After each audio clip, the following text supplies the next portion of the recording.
Sauliau, šiandien turbūt streso užteks ilgam, ar ne, po tokių rungtynių? Taip, emocijų pasikrovėm, kaip turi būti tikrai. Geras labai varžybos, daug kovos, daug nuovargio, net nežinau. Labai geras savijauta tikrai. Šiandien buvo tokia keletas epizodų, kai atrodo turėjot pergalę savo rankose, išleidot, vėl turėjot, vėl išleidot. Kas lėmė tą tokį, na, kas lėmė tą sėkmingą pabaigą, pavadinkime taip?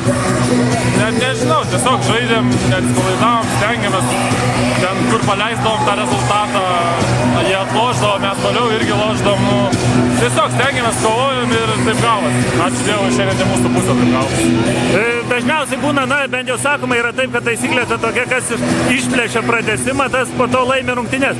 Šiandien buvo atvirkščiai. Čia ir ta fortuna gal padėjo šiek tiek? Gal, treneris labai akcentavo po 4 kėlinių, kad sako, labai svarbi yra pradžia.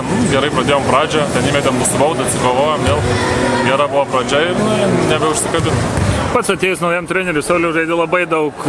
Jauti tą trenerio pasitikėjimą ir už tai toks rezultatas? Taip, pasitikė, duoda žaisti, stengiuosi išnaudoti tas minutės.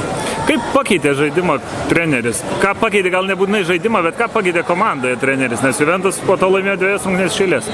Dadėjo, gal daugiau tokio laisvumo leidžia, daugiau improvizuoto ir kad 4 kėlinį žaidėm vien paprastai, tiesiog 1-1, 2-2 ir tiesiog daug numetimų, daug žaidimo 1-1.